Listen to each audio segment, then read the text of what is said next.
Assalamualaikum warahmatullahi wabarakatuh. Waalaikumsalam warahmatullahi wabarakatuh. Selamat pagi anak-anakku. Pagi. Gimana kabarnya hari ini? Alhamdulillah. Sebelum kita memulai kegiatan pada hari ini, Bapak mau tanya dulu, ada yang tidak hadir? Siapa? Raisa Hanum sama? Kenapa Najwa ini? Raisa Hanum? Mudah-mudahan yang tidak hadir hari ini, yang sakit segera Allah sembuhkan. Amin. Baik, untuk materi hari ini yaitu kita masuk ke bab 4 dengan materi lebih dekat kepada Allah dengan mengamalkan sholat sunat. Kalau materi sebelumnya yaitu tentang jujur, istiqomah, dan ikhtiar. Materi hari ini yaitu lebih dekat dengan Allah Subhanahu wa Ta'ala dengan mengamalkan sholat sunat. Kompetensi intinya yaitu menghargai dan menghayati ajaran agama yang dianut, bisa menunjukkan perilaku jujur, disiplin, tanggung jawab, peduli, toleran, gotong royong, santun, memahami, menerapkan pengetahuan faktual, konseptual, dan prosedural, dan yang keempat mengolah, menyaji, dan menelan dalam ranah doktrin. Dan untuk kompetensi dasarnya, melaksanakan sholat sunat berjamaah dan munfarid sebagai perintah Allah, menghayati perilaku peduli dan gotong royong sebagai implementasi pemahaman sholat sunat berjamaah dan munfarid, memahami tata cara sholat sunat berjamaah dan munfarid, mempraktekkan sholat sunat berjamaah dan munfarid. Tentunya kalian setiap hari sudah praktek melaksanakan sholat sunat. Contoh sholat sunat yang rutin kita laksanakan di sholat sunat. Tadi sudah sholat duha dulu sebelum sekolah? Sholat tahajud? Kategorinya kalau sholat duha itu sholat sunat yang berjamaah atau munfarid? Kalau tahajud?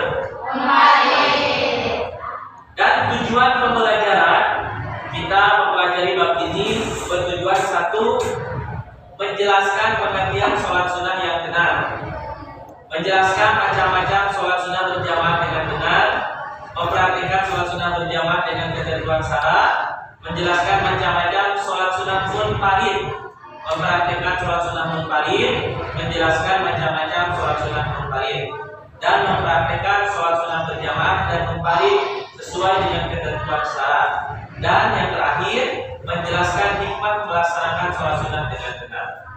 Baik, silakan dibuka dulu LKS-nya. Kita masuk ke pengertian. Ada di halaman 30. Kalau secara pengertian bahwa sholat itu secara global, ada yang tahu pengertian dari sholat? Pengertiannya ya, berdoa menurut bahasa itu.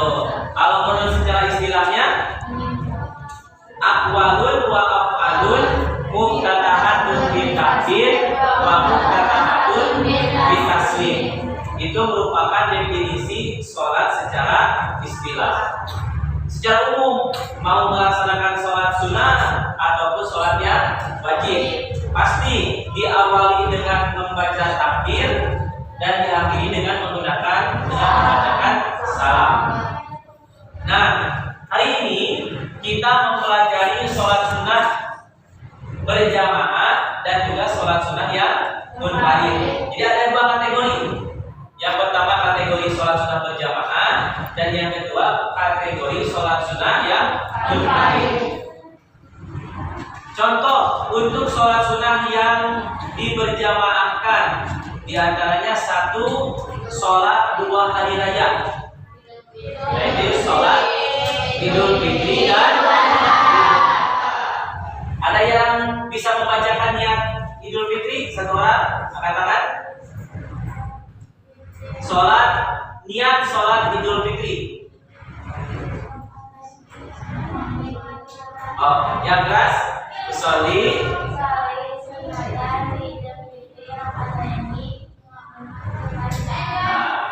Itu yang menjadi titik dalam niat ketika melaksanakan sholat sunnah berjamaah ada kata makmuman. Usolli sunatan lidil fitri rakaataini makmuman lillahi ta'ala. Kategorinya berjamaah. Jadi kalau berjamaah itu dikatakan berjamaah ada imam dan juga ada makmum. Itu. Yang kedua sholat Idul Adha. Ada yang niatnya Idul Adha bisa? Tadi Pak? Oh lagi. Bisa? Nah, sama. Usolli sunatan Idul Adha rakaataini makmuman lillahi ta'ala. Itu hanya sebatas gambaran. Untuk sekarang silakan dibentuk kelompok. Ada berapa orang? 1, 2, 3, 4, 5, 6, 13. Ada 13 orang. Dibagi 4 kelompok.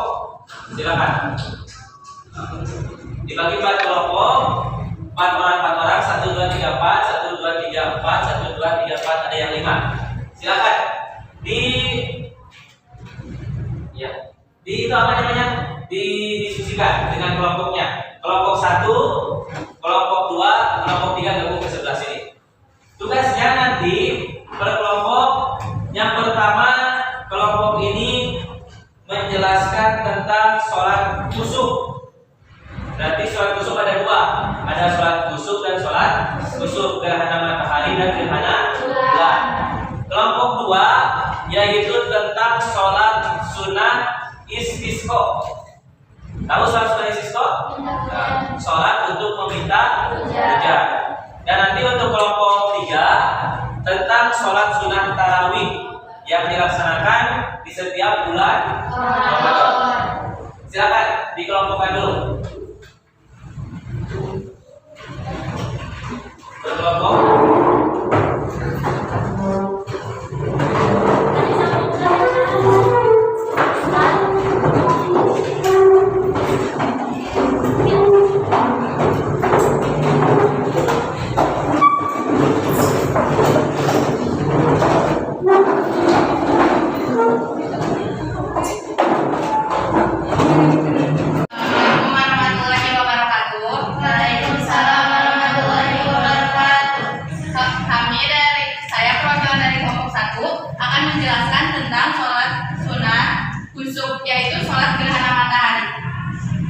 Sholat sunat gerhana adalah sholat sunat yang dilaksanakan pada waktu gerhana bulan atau gerhana matahari. Nah, sekarang akan menjelaskan tentang sholat sunat gerhana matahari dulu.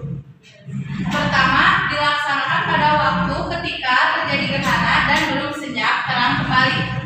Sama saja seperti sholat sunat gerhana matahari dan sholat sunat gerhana bulan. Sebaiknya dilaksanakan di masjid atau di musola. Terus yang ketiga, ada 2 rakaat dengan rincian sebagai berikut. Yang pertama, cara sholat sunat gerhana matahari atau bulan adalah takbiratul ihram, doa iftitah, al-fatihah, dan membacakan surah ayat Al-Quran, ruku dan i'tidal. Yang kedua, kemudian al-fatihah, surat Al-Quran, ruku, i'tidal, sujud, 2 di antara sujud 2, sujud. Ini rakaat pertama, dilanjutkan rakaat kedua. Caranya sama dengan rakaat yang pertama, kemudian tahiyat akhir. Mungkin penjelasan tentang sholat sunat kusuf dan kusuf hanya sekian. Terima kasih. Assalamualaikum warahmatullahi wabarakatuh. Tangan untuk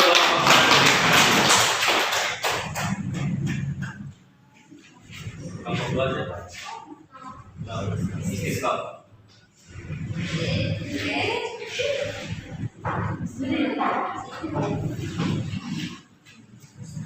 Assalamualaikum warahmatullahi wabarakatuh. Waalaikumsalam warahmatullahi wabarakatuh. Saya perwakilan dari kelompok 2 tentang salat istisqa. Salat istisqa adalah salat sunnah yang bertujuan memohon kepada Allah agar diberi hujan. Hukumnya sunnah muakkad. Pada musim kekeringan yang berkepanjangan dan air sangat dibutuhkan. Ketentuan pelaksanaan salat istisqa sebagai berikut. 1. Dikerjakan di lapangan pada tengah hari. 2. 2. Ada 2 rakaat. Rakaat pertama takbir 7 kali. Takbir 7 kali pada rakaat pertama dan 5 rakaat pada rakaat kedua. Dan ketiga ada khutbah setelah sholat. Dan keempat disunahkan puasa 3 hari sebelum sholat.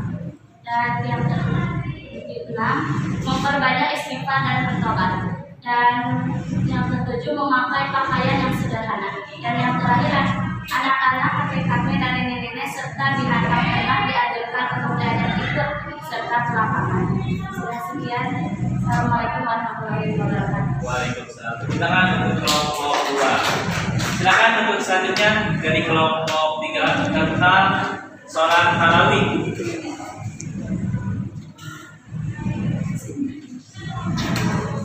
Silakan.